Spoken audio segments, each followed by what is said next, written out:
That came quick. Yeah. Good morning. Good morning. Morning. You on today? It's a good morning. A little smoky and hazy out there, right? Yep. Yep. All right.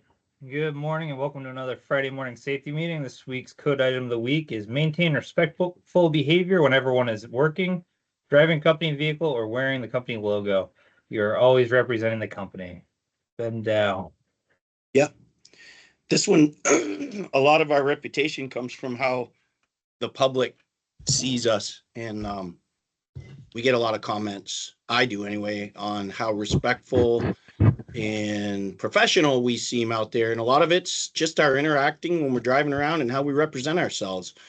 And yes, we get a lot of good comments on the work that we do, but a lot of it is our interaction with the public when we're just out driving around. It only takes one comment to kind of mess everything up, right? Yeah. Bad comment, I should say. Yep. True. Right. So we have gone 12 days without a recordable, 12 days without a first aid injury, and 2 days without a vehicle incident. So we'll try to keep working on those numbers for the injuries, but we really want to boost up that vehicle incident number. Safety shout out this week over at Richmond at the bridge. Willie McSully's crew is working in the driveway of the fire station. They were able to get a pager from the fire department, and whenever they get a call, they've been able to clear out super fast and get out of their way for them to leave to go where they have to go. So that crew is Willie, Nick, Logan, Adam, Chris, and John. And Cody Marsh is helping them out quite a bit on that as well. And obviously Phil is running the show over there. Today we're going to talk about conflict resolution. So conflict in the workplace can lead to workplace violence, unsafe acts, unsafe conditions, and inefficient work. So it's something that we definitely want to avoid or deal with swiftly and quickly. So some things that kind of get used interchangeably, but they're not, is reaction versus response. So reaction is automatic, driven by emotion, and often it's based on events that have happened in the past. So you might be reacting to a situation if you go based on what your gut says. As soon as somebody says something to you, if Ben calls me stupid and I say, well, you're a jerk, then that's based in past emotion, right? So I'm not thinking about what I'm saying before I say it. I'm saying what I'm thinking based on prior events. Or sorry, I'm saying what I've said in prior events. Versus a response, that's a conscious choice that you make. So you take the situation, you analyze it, you think about what you're going to say, and then you say it. So we want to aim to respond, not react. So take that breath, think about things before you say it, and just remember you can't take it back once you've said it.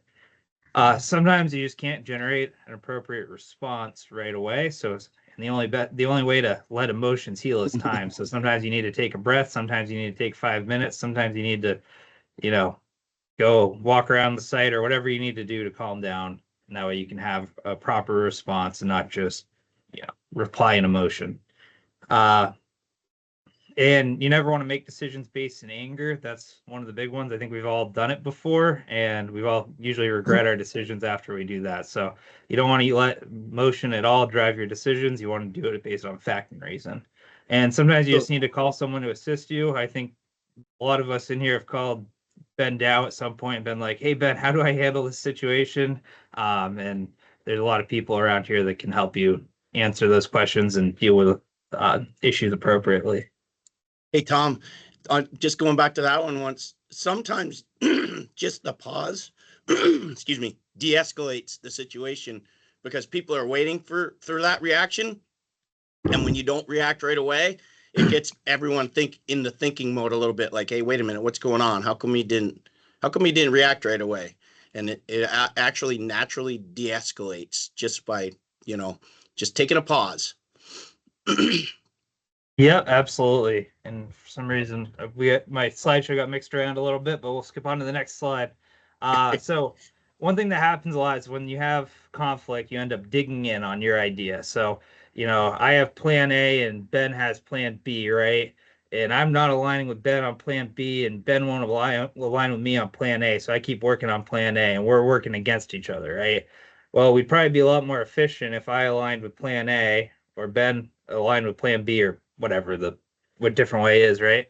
And we're just going to keep digging on our ideas, but we're not looking around to see, well, there's a way better plan, and that's plan C, because you're getting tunnel vision on what's going on. So you could be working against each other, you could be working together on something that doesn't work very well, or you could look for a better plan. So once you get into a state of conflict, your reasoning is greatly diminished, and you are not looking for that plan C. That might be the better, safer, more efficient option. So alignment should be step one, but then broadening your scope or broadening your look on the situation should be step two. Sometimes if you take a step back, it's important to look at where your plan may have faults, not where the other person's plan may have faults. Because I could step back and think, well, Ben's plan's wrong because of this, this, and this, and this, and this, and it's silly. But that's not going to accomplish anything. If I look at it from the lens of, all right, well, why does Ben think that my plan is silly? Then I'm going to start to open that lens up and look at everything through a full view and be helpful to each other. Even if we're going with plan B, I think plan B is stupid, but we're going with it. I'm not going to try to help. I'm not going to want it to fail. I want it to be successful. So don't try to, wait until something fails that is going to fail and hope that there's a problem, because that's not efficient for any of us. It's not good for any of us. It could create an unsafe condition. Be aligned. Exactly. Yeah, so we gotta go back. All right. So tips for avoidance. A lot of it's in our code of conduct. And Ben Dowd, you want to touch on these? I think you have another slide. Yeah, Code for some item. reason the slides that I updated didn't Oh, they didn't update. actually, yep. 1 second. So does anybody know what code item number 11 is? The 11th one? Strive for restraint, discretion, and integrity. That one we talk about, probably everyone that's been here, that's come here in the last at least 10 years. That's something that we talk about at every single orientation.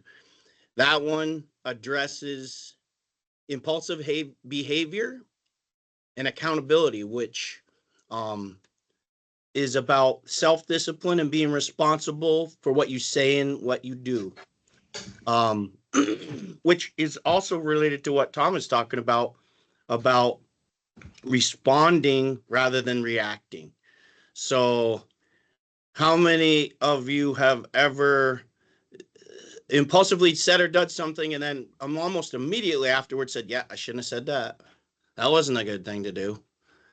So impulsiveness gets us in trouble safety wise, but it also gets us in trouble where we have to backpedal and spend a whole bunch of time feeling bad about what we did and not being proud of ourselves.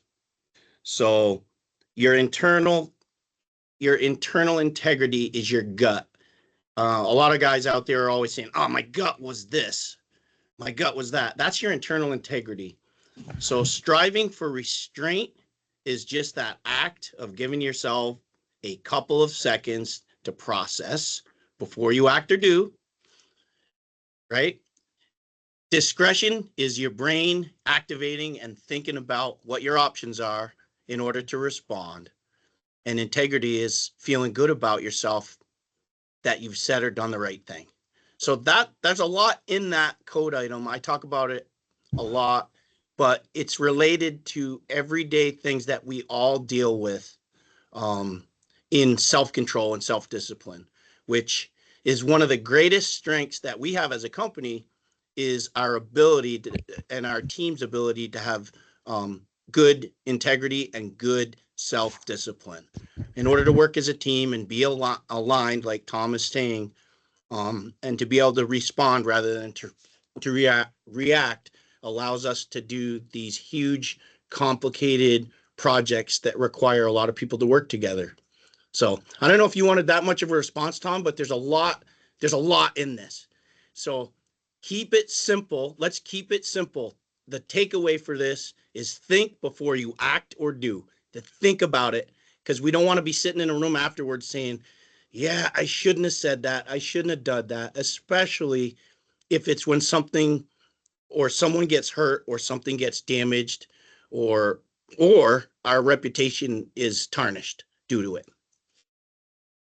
Yep, absolutely. And just well, their code is almost like a roadmap to It navigating is. not only the work here but life in general. You know, you can look at a lot of the stuff on there and see, oh, yeah, that's a good way to handle this. That's a good way to handle this. So just respecting the property of others, maintaining respectful behavior, all that stuff just goes hand in hand with not only being successful but also being a good person. So you also want to have a positive attitude and actively listen to other people.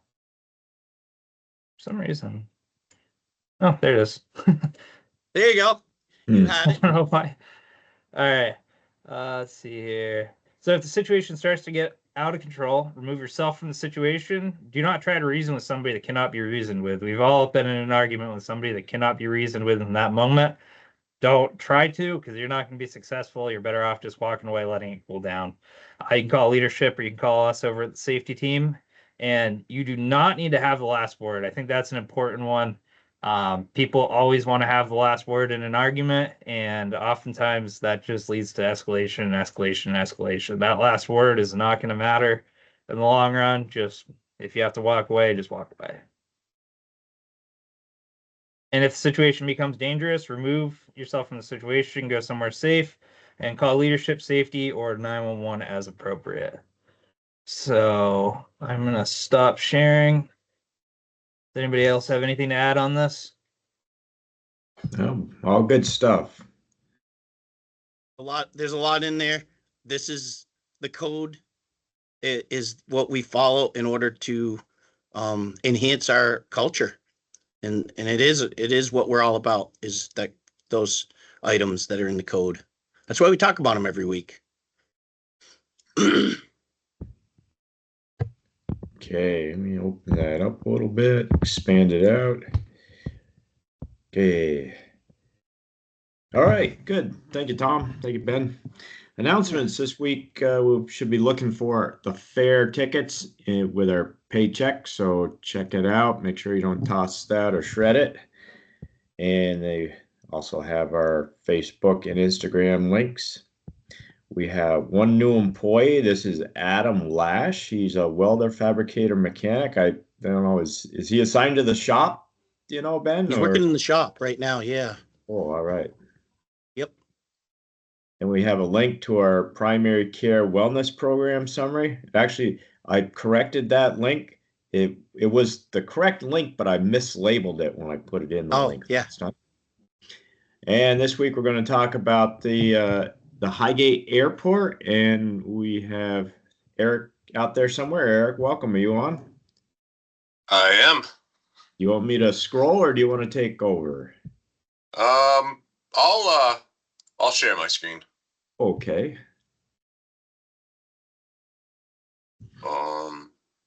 Can you see it? Not yet. I don't see it. There, something's coming. Yep, it's coming. There we go. Eric, There we go. Can you zoom in a little bit more to fill the screen better? That's what I always do. Yeah. I can do it easily because my screen's a touch screen. But yep, hey, there you go. That's good. Perfect. Thanks.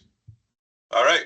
So yes, the Franklin County State Airport, ECI was contracted by the state of Vermont to lengthen the runway 1,000 feet, along with a new taxiway along the runway extension and widening of the existing taxiway. This project is being built on the heels of the project we completed last year, which reconstructed and widened the existing 3,000-foot runway. The airport hopes to service some larger commercial aircraft with these upgrades. So there's a picture of the plan, overall plan. You can see here 1,000-foot extension to the runway and an extension to the taxiway and a widening of the existing taxiway right here. There were originally 4 phases to this project. Phase 1 was clearing. Phase 2 was runway work outside of the RSA, runway safety area. Phase 3 closed the runway and performed work inside the RSA. and phase 4 was to open a runway back up and perform the taxiway work. Our approach to VTrans on this project was that we could combine phases 3 and 4 and complete the entire project 5 weeks ahead of their schedule. We were able to achieve that schedule, and in doing so, open the runway a week earlier than anticipated. Thank you. Yeah, there was a lot of people flying in for sure when that opened up. So phase 1. Phase 1 was selective clearing of 11 acres to the south of the runway. Some of the areas were in wetlands. The wetland permit was not obtained until after the bid, and it changed the scope of work for this phase. We were no longer able to use equipment in the wetlands during the winter months to clear. Herbicide was required on all stumps. The clearing was changed to a height-based criteria instead of full clearing, and all work was to be overseen by a licensed forester. There were 7 different zones of height restrictions based on distance from the runway.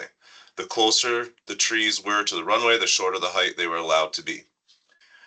We brought in Greenleaf Forestry to help our clearing sub, Faro Enterprises, determine which trees needed to be cut. The clearing was difficult, access was limited, and trees had to be removed from residential properties, sometimes within 30 feet of houses. The landowners were given the option of retaining the wood in log length or being paid for the proceeds from the chips. Most took the money, but some opted to keep the wood. So here's just a pretty good depiction of what we were dealing with. So the runway is to the right of the page here, and you'll see all these shapes with different colors. So each color represents a different height that the trees needed to be cut to. So it took a long time. It had to be laid out really well, but we did it, and it turned out really well. And you can see these little circles here. So those are individual trees that were identified that needed to be cut. And you can see how close they were to these houses. So had to get the feller buncher in there and take that down. And then this area right here where my cursor is, that's all wetland. And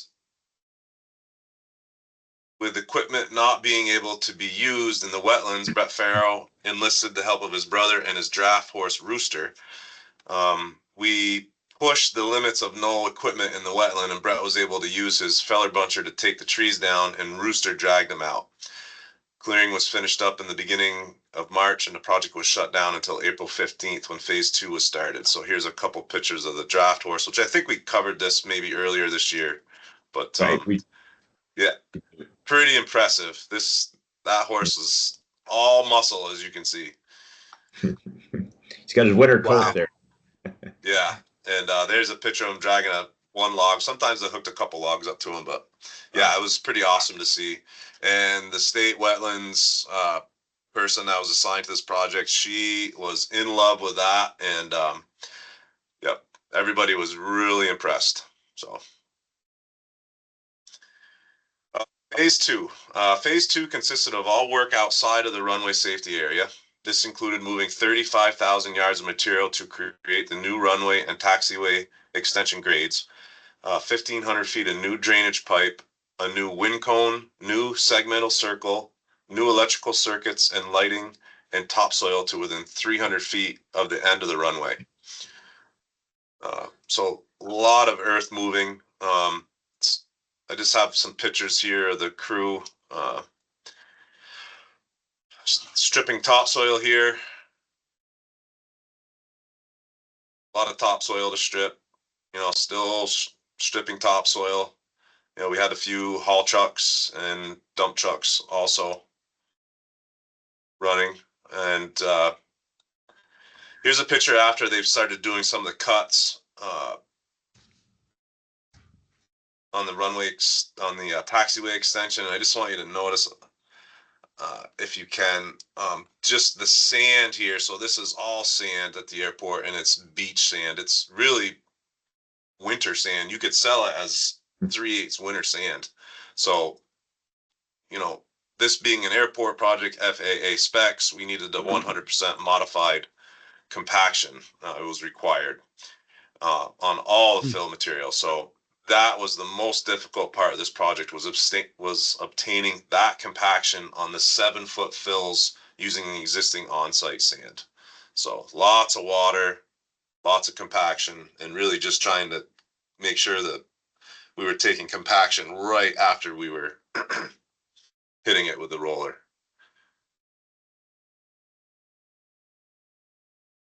And also during this phase, so the runway's open, so we are, you know, constantly dealing with planes landing.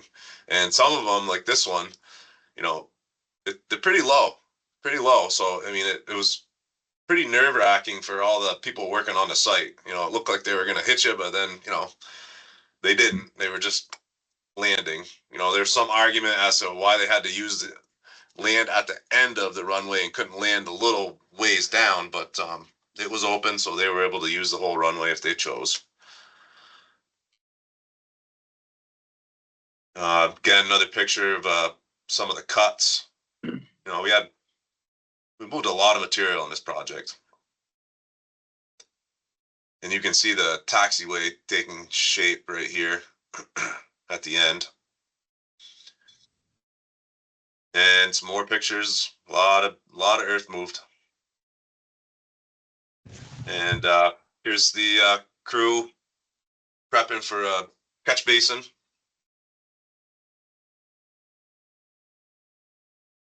And here's a storm line that we installed across the way.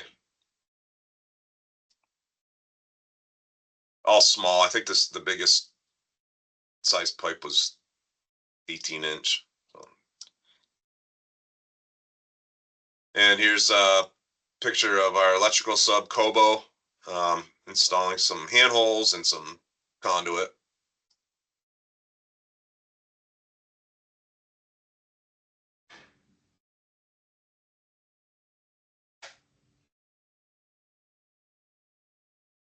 There's a picture of Charlie installing some gravel. So there was the detail for the gravel here was 6 inches, 6 inches of gravel under the taxiway and the runway. As opposed to, I believe there was 37 inches of gravel over at the Burlington International Airport.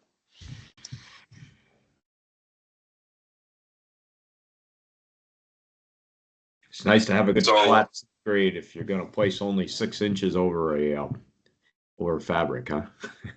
Well, they don't have to worry about water or, you know, groundwater affecting anything with their pavement. I mean, there's sand as far down as you can dig, so Yep, nice. they can get away with 6 inches of gravel. So we completed phase 2 and moved to phase 3, which was closing of the entire runway. With the runway closed, the remaining 300 feet of runway was installed. The existing taxiway was widened. All gravel was installed. The remaining runway lighting was installed, along with paving of the runway and taxiway extension, widening, striping, and final topsoiling and hydroseeding. So here you can see, looking down at the taxiway extension, looking south. You can see all the lights that were put in down the side here.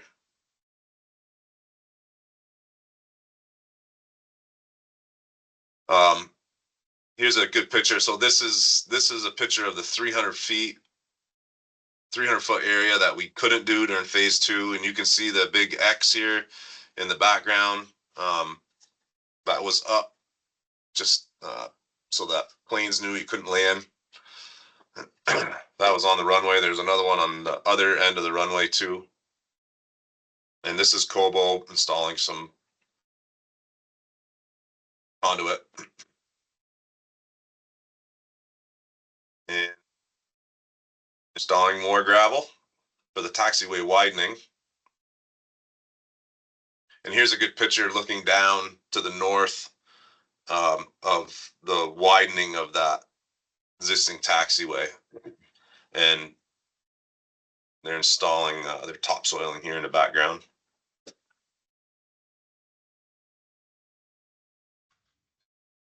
This picture of some spotted topsoil so that they could come in after everything was paved and topsoil the edges. This is the south end of the runway here. And here's some aerial pictures, which really obviously give you a very good view of the job site. That's So, test strip. Yep. So this is when we were up that day, they were performing the test strip. So you can see this 1,000-foot extension of the runway, and then you can, really good view of the widening of this taxiway and then the extension down here to meet the new length of the runway. The site in total was 25 acres was what we were working with.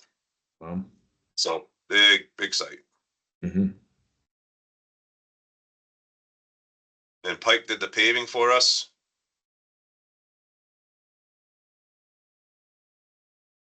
That's them doing a taxiway connection to the runway.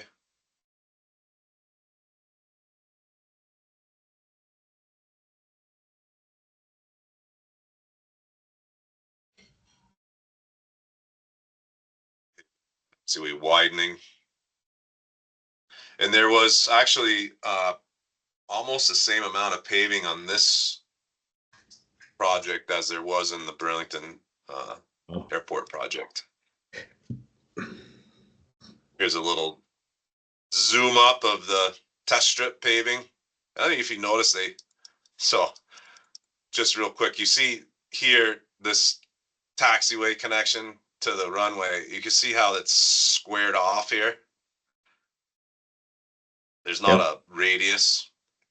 So when we were doing our walkthrough, we were told that, and this is a really hard to pave, as you can see, right? I mean, you waste pavement when you pave like this, right? Instead of actually having a nice radius to go through, you got to do these weird pulls. But the idea on that was a nationwide idea to help save pavement, because you don't have to pave out the whole radius. So Jeremy explained to him how they're actually wasting more pavement than they were saving by doing that. So whether that goes anywhere or not, who knows? But I kind of chuckled when I heard that. Yep. And here's a final picture of the project complete with the striping, and everything's been cleaned up, paved. You can see the wind cone here and the segmented circle. And there's another good picture. So our staging area in the background here, this is where there's a big hole right here. So we kind of wasted excess material in that hole, which there wasn't much of. And I think that's it. Yeah. Very good job. Excellent. Pretty neat project.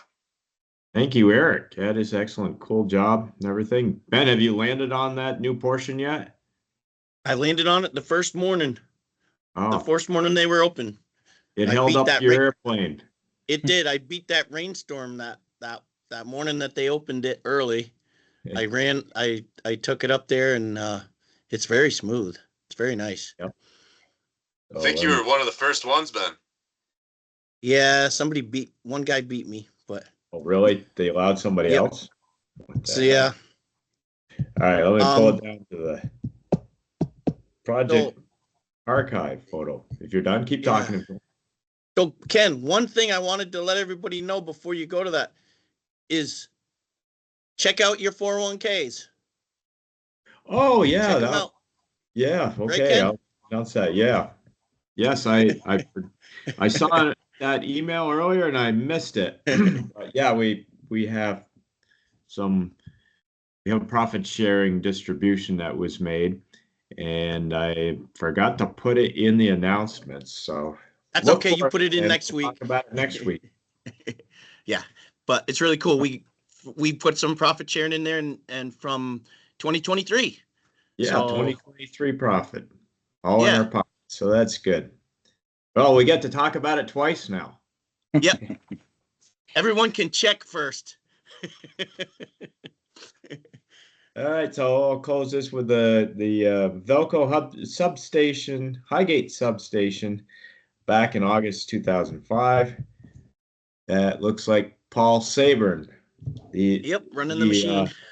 Older version of Paul Sabern. Yes. Versus the young one. One of the originals. And I Yeah. can't tell who's helping place those cable trays, but that's up at the Highgate substation on Route 78, just I guess it would be east of the airport. So, Yep. all right. Well, Nice. okay, thanks. I'll turn it back over to the safety department. Yeah.